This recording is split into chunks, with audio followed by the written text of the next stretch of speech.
Evening, everybody. I would like to call the regular council meeting to order for Monday, December 16th at 6 o'clock. We have all council members present. We acknowledge that this land is the traditional territory of the Three Fires Confederacy of the First Nations, comprised of the Ojibwe, the Ottawa, and the Potawatomi peoples, and of the Huron-Wendat peoples. We value the significant historical and contemporary contributions of local and regional First Nations and of all the original peoples of Turtle Island who have been living and working on the land from time immemorial. If you are able, please stand for our national anthem.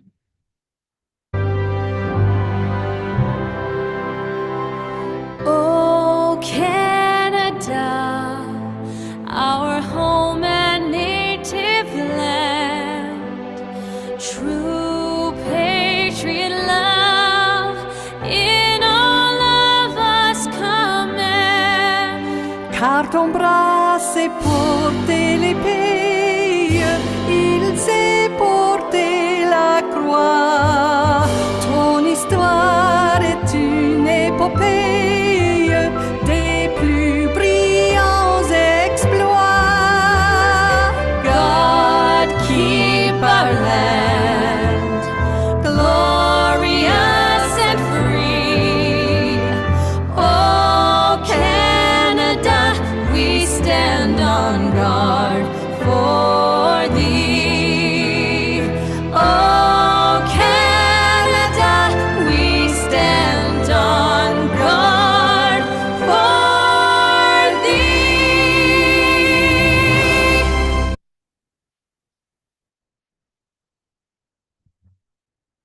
Report tonight. Any declarations of conflicts of interest from members of council this evening? Seeing none, if you find yourself in conflict later, just let us know. I need a mover and a seconder to adopt the regular council meeting agenda for today, December 16th. Moved by Councillor Hammond, supported by Councillor Verbeek. Any questions? Seeing none, all in favor? That is carried. Adoption of the minutes from the regular council meeting for December 2nd, 2024. Deputy Mayor Shepley, Councillor Allard, any questions? Seeing none, all in favor? That's carried unanimously. Special council meeting minutes for October 21st. The zoning bylaw amendment for 80 Maidstone West, needing a mover and a seconder, that those minutes be adopted as circulated.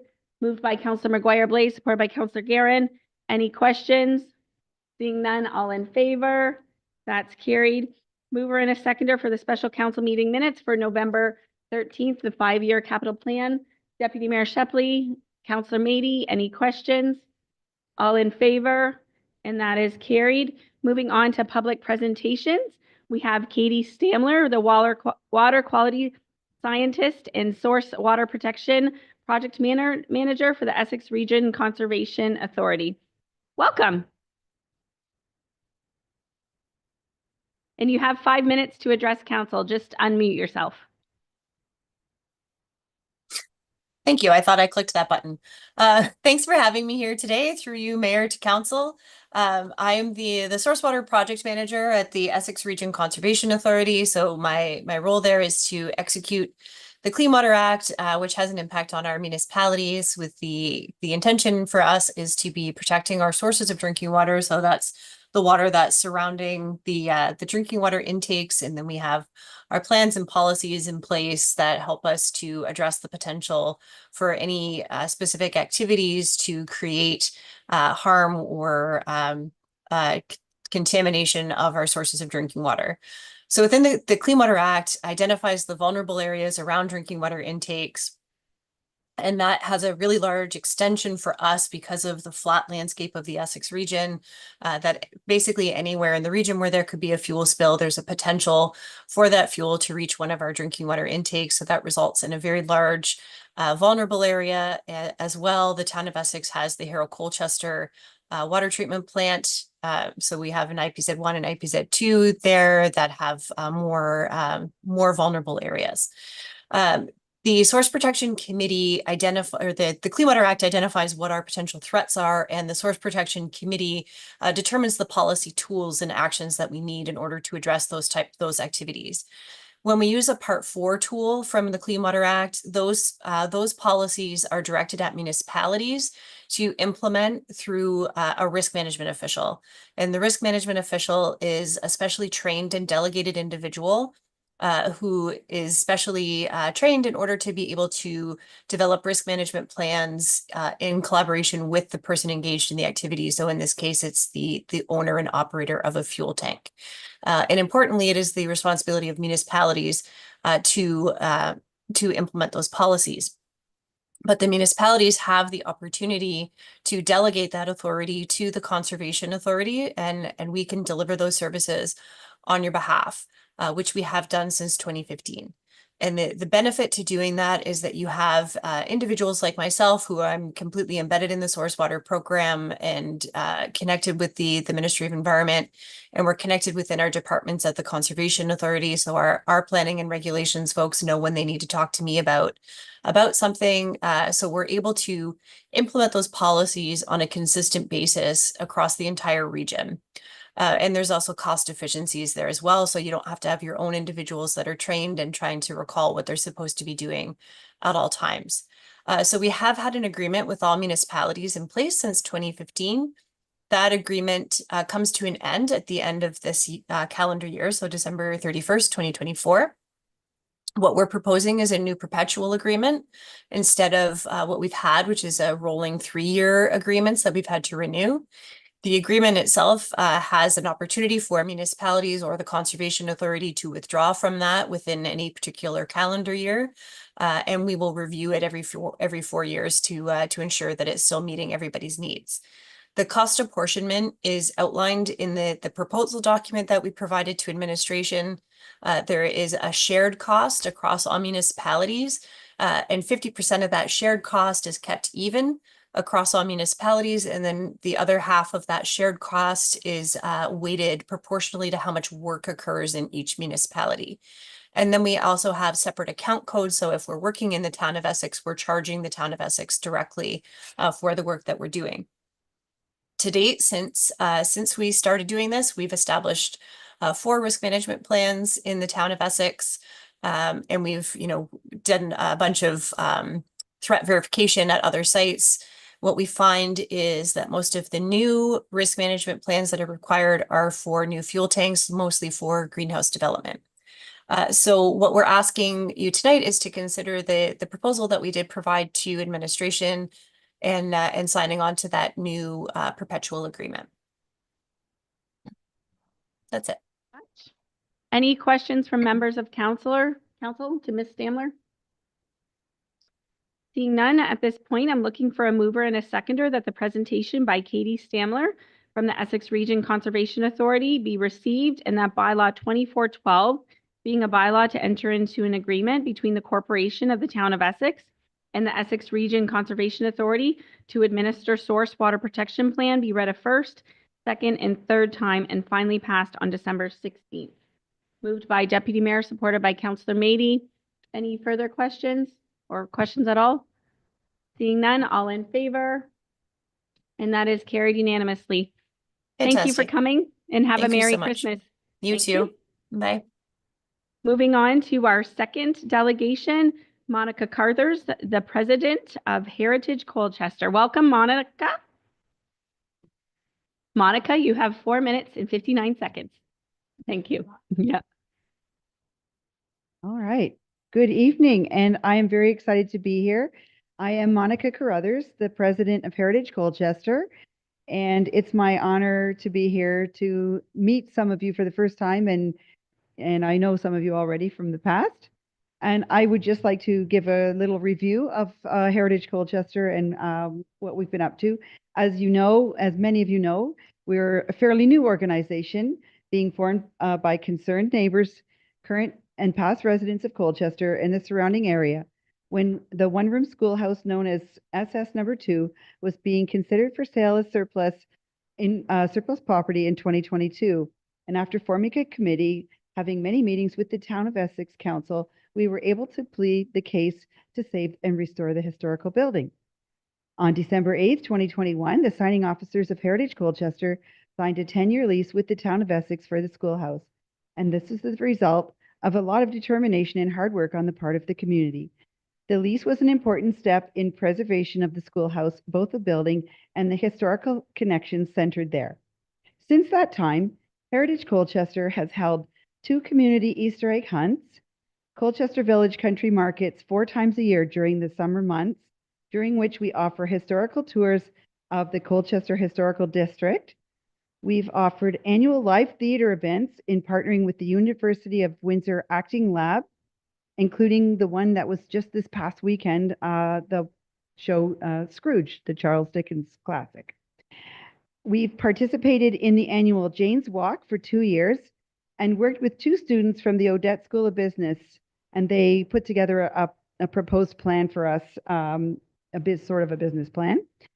We participate in the annual Chimney Swift Bird Count in cooperation with Birds Ontario and Ontario Swift Watch. And if you drive by the schoolhouse on any of those nights in May or June, you'll see a bunch of people sitting in lawn chairs with pads of paper in their hands, staring at the chimney, and people driving by are wondering, what are you doing over there? We just invite more people in. And now we've partnered with the local Purple Martin Association, and they have some of their Purple Martin birdhouses on the property as well. Last month, we proudly accepted the Mayor's Award for Arts and Culture, and that was a great honor for us, and thank you very much for that. At the same time, we have begun work restoring the schoolhouse, and thank you to the town of Essex, we have new hydro service. Currently, Will Tape of Haddad Morgan and Associates has completed measurement drawings of the schoolhouse and sent them to the architect for review. We look forward to submitting them to the town of Essex early in 2025 to move us forward with the process of obtaining an occupancy permit. We have regular newsletters, which I try to send to you all, and if I miss anyone, I apologize. We have a website, we have a Facebook page where we keep the community up to date with our activities. We've collected photos of the schoolhouse and surrounding Colchester area, and also met countless individuals who have either attended the schoolhouse as a student or who have identified their parent or other loved one in some of those cherished old photos. Countless sentimental conversations have occurred during the tours, and often those past students are very excited when they get invited to ring the old school bell on top of the building. We have engaged the community, and they have returned the favor with their enthusiasm. Some people come to the market just so they can go on the tour again. This year, I'm very excited to report that we have become a registered charity. Our committee worked very hard, and to achieve this in a very short 4 years is a great honor for us, and I thank our committee very much. It could only happen with the hard work and dedication of that committee. I give my deepest thanks to our members who helped us achieve this goal and those who help run all of our activities. This year, students from St. Clair College will work on our website.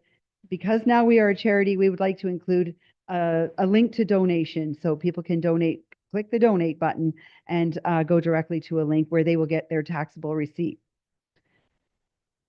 We're very proud of the positive news that we bring to the town of Essex and the relationships that we form with our community.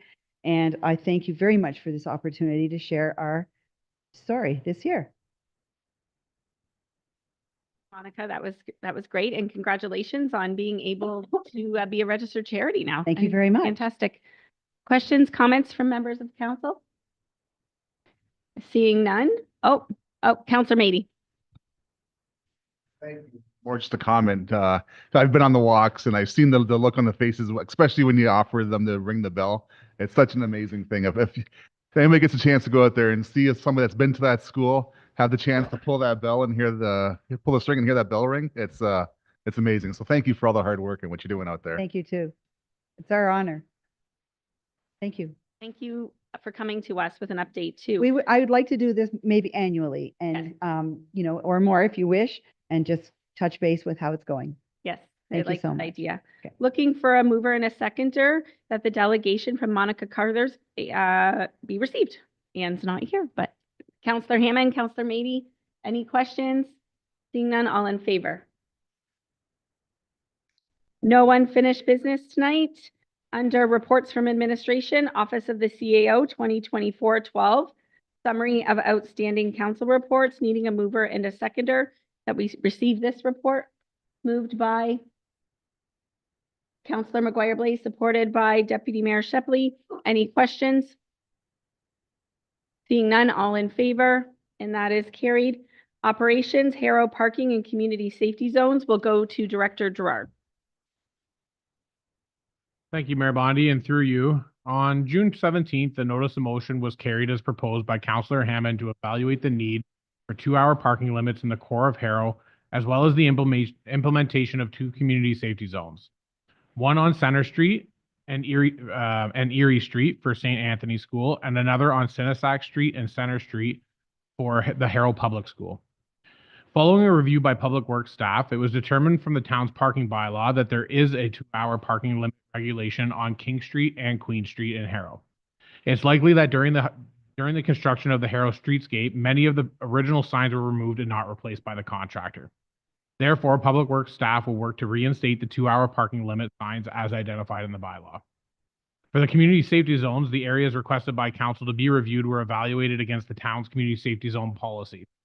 Since each of these proposed community safety zones are adjacent to schools and in accordance with section 4.3.2 of the town's policy, administration is recommending that both community safety zones be implemented. Good motion, Councillor Hammond, when you brought that up. Well, at this point, I'll look for a mover and a seconder, and then we can discuss it further.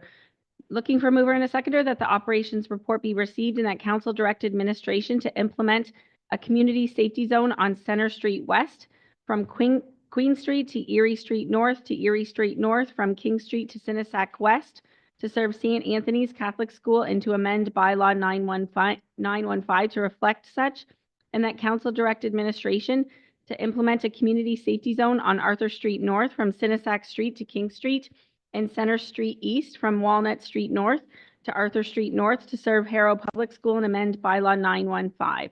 Moved by Councillor Hammond, supported by Deputy Mayor Shepley. Any questions, comments? Councillor Hammond? Here, this is something that's been coming to council on numerous occasions through your seat on council. So I just it's apparent to everyone that these corridors are becoming more traffic laden, and speeds are creeping up as commuters are sharing the road with our kids that are going to school in the morning, and it's long overdue, and I'm glad to see it's finally happened. Thank you very much. It's a great motion. I'm almost saddened that the parking is already in place, the 2-hour parking. I was looking to see how that would go, so that maybe something we could look at for the town of Ward 1 and Essex, but maybe we can have some further discussions at a later date. Thank you. Further? All in favor? And that's carried unanimously. 10.3, verbal report by Director Gerard on the 5-year capital proposed plan infrastructure as presented at the special council meeting on November 13th. Thank you again, and through you, Mayor Bondi. On November 13th, 2024, administration presented a core infrastructure plan that presented $53 million in construction works that are planned to be completed over the next 5 years. It should be noted that minor changes to this plan have occurred since its presentation due to decisions made during the recent budget deliberation. However, this plan is intended to be a working document where changes are expected to occur. This long-term capital plan is a framework to guide the town of Essex in planning, decision-making, and will aid the municipality's financial planning efforts to meet our overall strategic and asset replacement needs. This planning process creates a purposeful approach to long-term infrastructure management and helps to align short-term actions with long-term strategies. The goal is to ensure that the town is in a sound infrastructure position to sustain the level of service that the public has come to expect. Following receipt of the plan in November, Council opted to defer the approval in principle to allow Council the time to solicit public comments. Since its original presentation, administration has received no comments on the plan. They even accept any comments related to the plan and the 2025 budget. Thank you. Point, I'll look for a motion and then we can discuss that the 5-year capital proposed plan be adopted as presented. Councillor Verbeek, Deputy Mayor Shepley, questions? Councillor Hammond. Good through you, Mayor. Mr. Gerard, I'm just, could you lay out for me the plan for the quadrants in Harrow as far as the northeast and the northwest? Just some verification there. It looks like we're doing almost the entire northern section of Harrow. Is this what I'm reading? Through you, Mayor Bondi. Yeah, there are scheduled works. Most of the works that are scheduled within the 10-year forecast are in the northern part of Harrow, mainly because of underground infrastructure needs. With that being said, the plan is, again, a working document that's subject to change as council priorities and budgets align. So not to say that those are the only works that will be completed, but those are the only works that are in the plan currently. Some other things that may impact that, for instance, would be the proposed or the potential Harrow High School development may have impacts on infrastructure in that area. So it's not a full comprehensive plan, and it does only include core infrastructure, not non-core infrastructure, right? So this is not a corporate-wide infrastructure plan, but rather like an infrastructure services capital plan.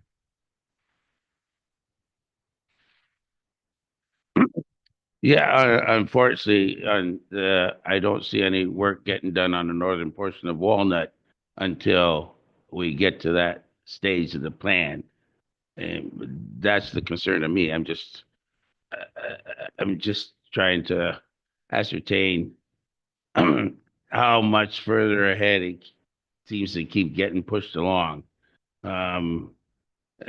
So basically what I'm hearing, there is really no definite plan for the northern portion of Walnut Street until we get to it.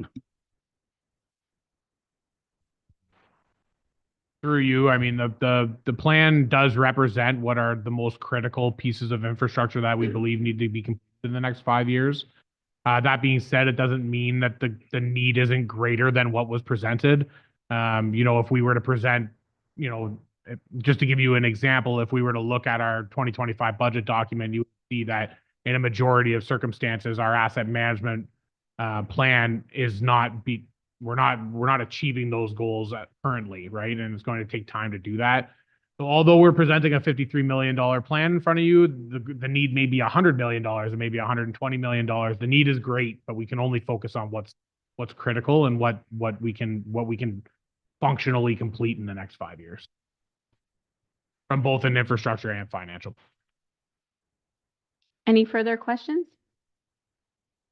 Seeing none, all in favor?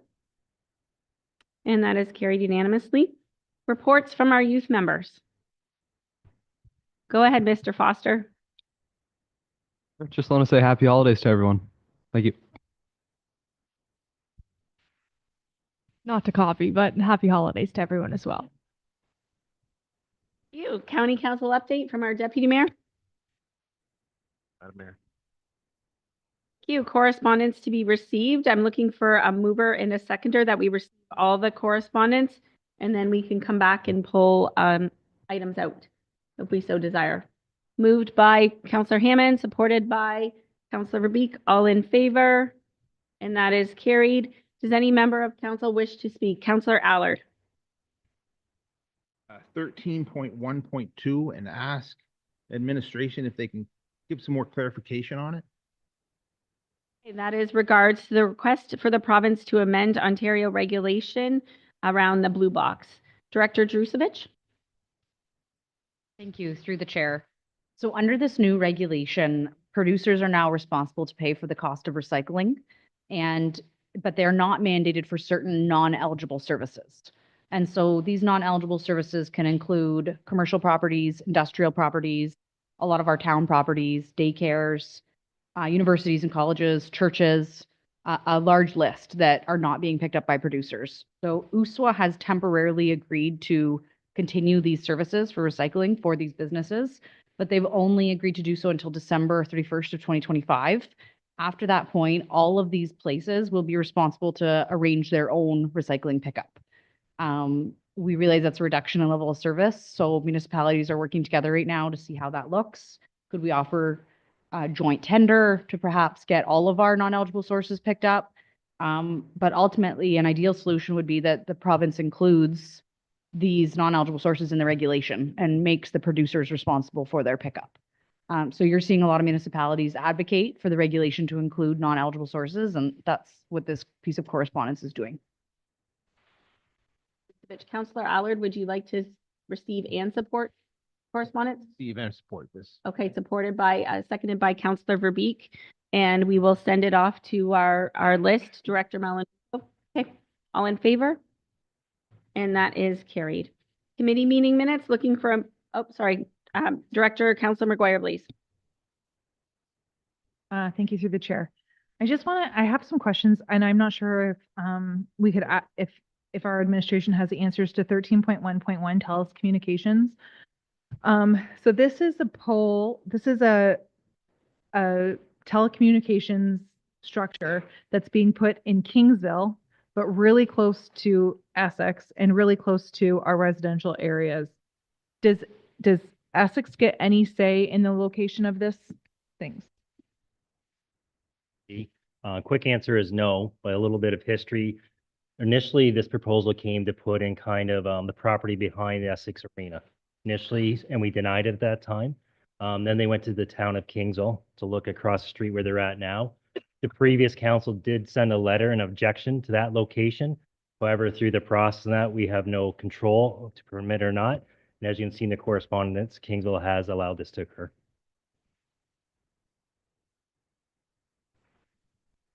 Okay, moving on to committee meeting minutes. Committee meeting minutes listed in agenda item 14 be received, approved, and adopted as circulated. The Appeals Committee from October 8th, the Arts, Culture, Tourism Committee from November 13th, and the Cowan Park Committee from November 20th. Looking for a mover, Councillor Hammond, Deputy Mayor Shepley. Questions or comments? All in favor? Opposed, and that's carried. Notices of motion, Director Malandrucolo. Through you. The following notice of motion was presented at the December 2, 2024 regular council meeting and is being brought forward this evening for council's consideration. Moved by Councillor Allard that council direct administration to review the feasibility and cost of installing streetlights on Draper Street from Jackson Street to Sydenham Street and Sydenham Street from County Road 50 to Harrison Street. Drucolo, looking for a seconder for that motion. Councillor Mady. Councillor Allard, would you like to speak to your motion? Chair, more or less this come from a property or a watch tour, and we seen that there was lighting that was poor in certain areas where we could have possible accidents or people being hit in the dark. So it was a nice tour because it was in the dark. You could see the efficiencies. Questions or comments to the motion? It was the Community Safety Wellbeing Tour, and it was a really great tour. We've had 3 in our municipality now, one in Essex Ward 1, one in Harrow, and the most recent one in Colchester, and it was really helpful. So it's an action item out of that tour. So thank you for bringing that forward, Councillor Allard. All in favor? And that is carried unanimously. Director Malandrucolo. Mayor Bondi, through you. The following notice of motion is for presentment only and will be brought forward for council's consideration at the January 13, 2025 regular council meeting.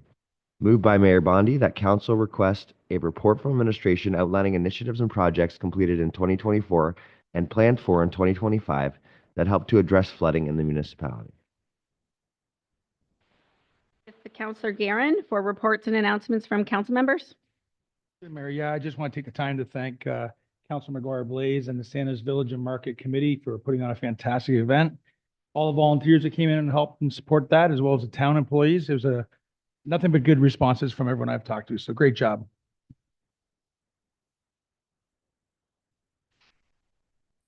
Through you, Mayor, just to remind everybody, this Saturday is the Kinsman's Christmas Parade.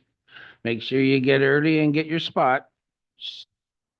And see you there. Just want to say happy holidays and season's greetings back to our youth members. Christmas and Happy New Year. I just want to make first announcement about a fundraiser that the Cohen Park Committee's arranged. It's not until March 15th, but it's a St. Patty's Day themed cornhole tournament with cash prize tickets. We just got the tickets printed up in order to sell right now this week before Christmas for stocking stuffers. $50 a team for 2 players. Want to wish everybody Merry Christmas, Happy Holidays, and be safe out there, and come and join everybody for the Herald Parade. Thank you. Thank you through the chair. I too would like to say a huge thank you to the Santa's Village committee members for all of their hard work this past year to make the 2024 Santa's Village as magical as it actually was. Like to also thank Mother Nature for the beautiful weather that we had. It was cold, but it was not raining. And then thank you to all of our sponsors who make this event free for all of our townspeople and everybody in the county. All of the businesses who participated, all of our vendors, all of our performers who came out, the town staff who did an excellent job in setting up and making sure it was everything we wanted it to be and more, and everybody involved. So thank you for either supporting us or having your business open or even just attending, because it truly was a great night, and we look forward to Santa's Village 2025. CAO Suite. Mayor Bondi, on behalf of administration, we want to wish all our residents and commercial business a very happy holiday season and a very safe, happy holiday season. Thank you. Bylaw 2406, being a bylaw to confirm the proceedings of the December 2nd, 2024 regular meeting of council to be read a third and finally passed on December 16th. Moved by Deputy Mayor Shepley, Councillor Verbeek.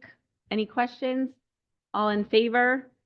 That is carried. Bylaw 2404, being a bylaw to regulate the dedication of parkland or payment in lieu of, be read a third and finally passed on December 16th. Moved by Councillor Guerin, supported by Councillor Hammond. Any questions? Seeing none, all in favor? Opposed? That's carried unanimously. Bylaw 2399, being a bylaw to establish the water, wastewater rates and charges, be read a third time and finally passed on December 16th. Moved by Deputy Mayor Shepley, supported by Councillor Mady. Yep. Any questions? Seeing none, all in favor? And that is carried. Bylaws requiring a first, second, third, and final reading. Bylaw 2409, being a bylaw to enter into an agreement with the Windsor-Essex County Humane Society for the intake of stray cats in the town of Essex. Be read a first, second, third time and finally passed on December 16th. Moved by Deputy Mayor Shepley, supported by Councillor Allard. Any questions? Seeing none, all in favor? That is carried. Bylaw requiring a first and second reading. Bylaw 2411, being a bylaw to confirm the proceedings of the December 16th regular meeting of council, be read a first, second time, provisionally adopted on December 16th. Moved by Councillor McGuire-Blaze, supported by Councillor Guerin. Any questions? Seeing none, all in favor? And thank you for joining us tonight. Merry Christmas. Happy New Year, everybody. Looking for a motion to adjourn. Councillor Hammond and Councillor Guerin, all in favor. That's carried. Good evening.